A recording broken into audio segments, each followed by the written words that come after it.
Dulu orang bilang, banyak anak sama dengan banyak rezeki. Ya bener, tapi jangan lupa bakalan nambah masalah juga.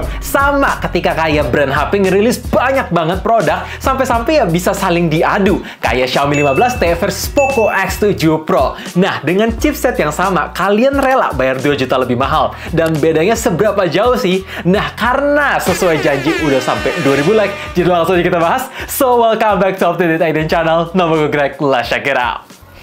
Buat kalian yang suka performa kenceng, tenang, kedua HP ini tuh sama menggunakan Dimensity 8400 Ultra dengan konfigurasi RAM yang sama juga di 12GB LPDDR5X. Tapi bedanya, Poco dengan harga yang lebih murah, kalian bisa dapat langsung storage 512GB, sedangkan Xiaomi ada dua pilihan, 256 atau 512GB.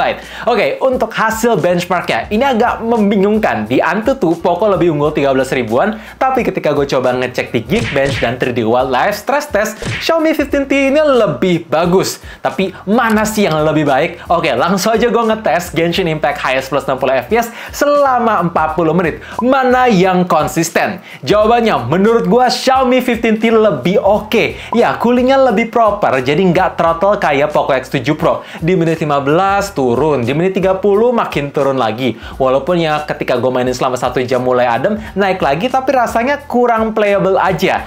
Dengan catatan, ini berlaku kalau misalkan kalian main game berat aja. Kalau misalkan dipakai buat sosmed, main MLBB, ataupun cuma browsing-browsing chatting, ya nggak kalah berasa sih. Keduanya sama-sama kencang. Dan untuk tangkapan signal, keduanya bagus. Nggak pernah ada komplain. Jadi, kalau misalkan kalian pengen HP yang lebih adem dan lebih proper ketika dipakai heavy usage, Xiaomi 15T. Oke, ngomongin soal kamera, menurut gue ini titik paling jomplangnya. Selisih 2 juta tuh kelihatan. Di Xiaomi 15T kolaborasi sama brand kamera yang ternama banget, yaitu Leica. Siapa yang nggak tahu mereka coba? Ada nggak sih? Coba gue pengen lihat komennya sih kalau misalkan kalian nggak tahu. Lanjut, anyway, dari segi konfigurasinya pun juga lebih komplit, ada lensa telephoto. Bahkan untuk primary lensnya, ini sensornya lebih besar, lebih proper ketimbang di Poco X7 Pro yang sensornya lebih kecil dan tidak ada lensa telephoto. Bahkan color science Leica juga masuk di Xiaomi 15T, jadi ada pilihan otentik ataupun vibrant. Tentu, karakteristik warna yang dikasih itu lebih vintage, lebih dramatik kalau misalkan kalian pilih otentik. Tapi ya, menurut gue ini selera aja. Bukan berarti Poco X7 Pro ini kalah telak. Tenang, kalian masih bisa ngakalin dengan cara download third-party apps kayak Snapseed, terus kasih aja filter vintage. Ya, jadi nggak 100% akurat, tapi ya nggak malu-maluin lah setidaknya. Dari segi dynamic range keduanya bagus, detailnya pun tajam, highlightnya pun juga ngangkat. Bahkan kadang Poco X7 Pro itu lebih ngangkat ketimbang Xiaomi 15T. Walaupun ya untuk hasil OLED, gue masih lebih suka di Xiaomi 15T. Kelihatan lebih proper aja, lebih konsisten.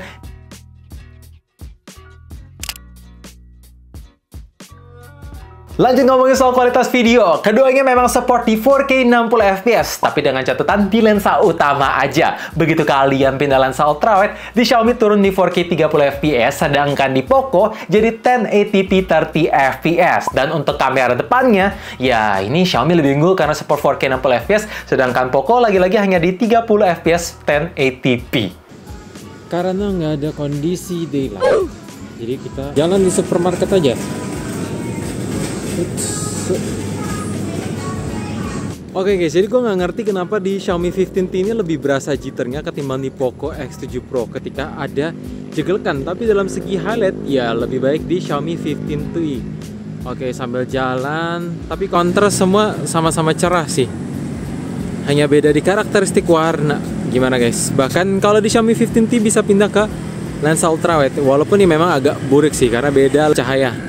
Jujur, kalau ngomongin soal kualitas baterai ini membingungkan gua. Karena Poco X7 Pro punya dimensi yang lebih ramping, tapi punya baterai yang lebih besar 500 mAh ketimbang Xiaomi 15T. Tapi ya, gua nggak bisa menilai besaran mAh lah ya. Mesti diuji coba secara langsung. Nah, ketika gua bandingin sama aplikasi yang sama, game yang sama dengan settingan yang sama, kondisi ruangan yang sama, brightness gak disamain, speakernya pun juga dimirip-miripin 20%, hasilnya menarik. Yes, kalau misalkan kalian lihat di bagian game dan YouTube, baru cuma kelihatan Poco itu punya baterai yang lebih besar. Sisanya nggak terlalu signifikan yang kayak gimana. Jadi perbedaan ini nggak big deal. Lanjut ngomongin soal charging, ya ini ada satu kelebihan di masing-masing HP yang nggak dimiliki satu sama lain tentunya. Kayak di Poco, contohnya nge-charge-nya support sampai 90 watt, di mana ini lebih kencang 23 watt ketimbang Xiaomi 15T. Jadi ketika gue colok dari angka 5-100%, ya lebih cepat. Lumayan lah, perbedaan beberapa menit itu signifikan kalau misalkan kalian lagi buru-buru. Sedangkan di Xiaomi 15T,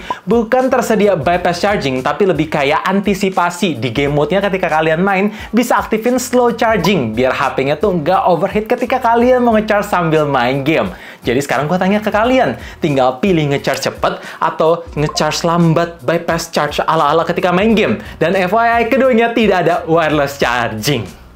Gila, gue kaget banget. Kualitas layar di kedua HP ini tuh sama banget. Bukan cuma sekedar dari spek aja, tapi ketika gue pasang video yang sama bersebelahan dengan brightness-nya adaptif, kelihatan dari segi kontrasnya emang Xiaomi 15T ini sedikit lebih cerah, tapi dalam segi karakteristik warnanya itu nggak ada yang dibeda-bedain. Kecuali ya kalau misalkan kalian lihat dari samping, viewing angle di Poco X7 Pro itu sedikit lebih hijau. Tapi siapa sih yang lihat layar HP dari samping? Kan kalian lihat pasti dari depan. Ya mungkin perbedaan yang menurut gue paling signifikan, yaitu Xiaomi 15T punya ukuran layar yang lebih besar plus bezel yang lebih tipis. Jadi kalau misalkan kalian pengen main game ataupun pengen nonton, lebih imersif. Dan untuk kecepatan fingerprint on display sama ngebutnya. Brightness ketika gua pasang di bawah terik matahari sama caranya. Dan untuk always on display sama-sama juga bisa nyala 10 detik doang. Jadi ya nggak dibeda-bedain. Bahkan dapat free screen protector bawaan juga walaupun udah pakai Corning Gorilla Glass 7i. Back cover Xiaomi 15T emang terbuat dari fiberglass, tapi jujur aja sih, ketika gue pegang keduanya bersebelahan, menurut gue Poco X7 Pro ini berasa lebih premium. Ya, finishing glossy-nya walaupun memang bikin risih gampang nempel sidik jari, tapi ngasih kesan mahal. Sedangkan di Xiaomi 15T, ya ini desainnya doang aja yang kelihatan mahal. Dan ngomongin soal dimensi, kalau kalian demen yang lebih bantet dan lebih ramping, pilihlah Poco X7 Pro. Tapi kalau demen yang lebih tipis dan sedikit lebih ringan, pilihlah Xiaomi 15T. Tapi kalau misalkan dipakein casing, keduanya ya kurang lebih mirip-mirip aja sih. Dan ngomongin soal fitur ini 90% sama percis. Ada Air Blaster, ada NFC multifunction, support dual 5G, Wi-Fi 6, stereo speaker, gak ada port jack 3.5, always on display-nya tadi gue udah sebut 10 detik. Tapi memang dengan ada selisih 2 juta, di Xiaomi 15T sedikit lebih premium, yaitu IP ratingnya bisa tahan di alam. Di kedalaman air lebih dalam. Dan kedua yang menurut gue paling berasa yaitu tersedianya fitur eSIM. Jadi kalau misalkan pengen ke luar negeri, gak perlu tuh repot-repot lepas pasang, tinggal scan barcode langsung sinyal muncul. Sedangkan di Poco X7 Pro gak bisa. Oh ya, untuk kualitas speakernya menurut gue Xiaomi 15T ini lebih dalam bassnya dan suaranya lebih kencang. Nah buat yang penasaran gimana, make sure pasang earphone dan headset, langsung gue play di Poco X7 Pro dulu ya guys. Lucky inspired.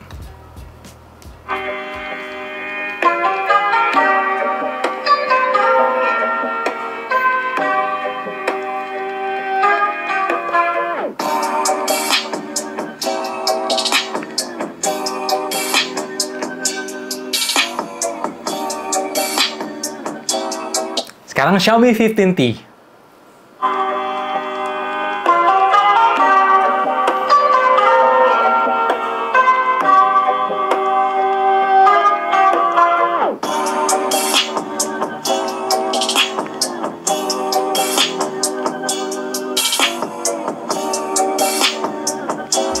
Ya, kayak gitu. Kalau soal software, keduanya ini sama persis menggunakan Android 15 dan HyperOS 2. Bahkan dapat jaminan update ke HyperOS 3 juga. Untuk sekarang ini tampilannya semua sama persis, tapi ada satu pembeda. Untuk pertama kalinya di Xiaomi T-Series Non-Pro, ini iklannya bener-bener kebasmi. Buka tutup aplikasi di bawaan, bahkan gonta-ganti wallpaper, ringtone, gak ada muncul pop-up. Sedangkan di Poco X7 Pro, emang ngomongin soal update kemarin ketika gue buka aplikasi bawaan udah gak muncul, tapi kalau misalkan ganti ringtone dan wallpaper, masih muncul. Nah, mungkin kalian penasaran, Bang, soal rutinitas update gimana? Karena itu yang paling penting kan? Nah, kalau misalkan Xiaomi 15T, karena belum sampai 1 bulan, jadi cuma terima 1 kali doang. Sedangkan Poco X7 Pro udah terima 7 kali update. Isinya ada apa aja? Tinggal mampir di sini videonya. Udah dibuatin 7 bulan pemakaian. Mampir ya guys. So guys, kesimpulannya dengan selisih harga 2 juta, menurut gua yang jadi titik pembedanya itu di bagian kamera, fitur, dan cooling. Ya, Xiaomi 15T lebih baik. Tapi kalau misalkan kalian tanya, Bang, berarti worth it ya bayar 2 juta lebih mahal untuk Xiaomi 15T ketimbang Poco X7 Pro? Kalau itu sih ya, kalian sendiri yang bisa jawab. Karena beda orang, beda kebutuhan. Tapi harus gue bilang, kalau misalkan kalian sekarang ini masih mau beli Poco X7 Pro, jelas ini masih worth it, no debat. Bener-bener se-OP itu. Jadi ya, tinggal dijawab sesuai kebutuhan kalian. Gue berharap dengan adanya video ini kalian bisa terbantu. Dan kalau misalkan terbantu, jangan lupa like, share ke teman-teman, sekaligus subscribe buat yang belum subscribe, sekaligus nyalain lonceng notifikasinya juga supaya tahu kapan video baru diupload. And as always, stay safe, stay healthy, stay updated with up to date. Thank you guys. Udah lunas ya.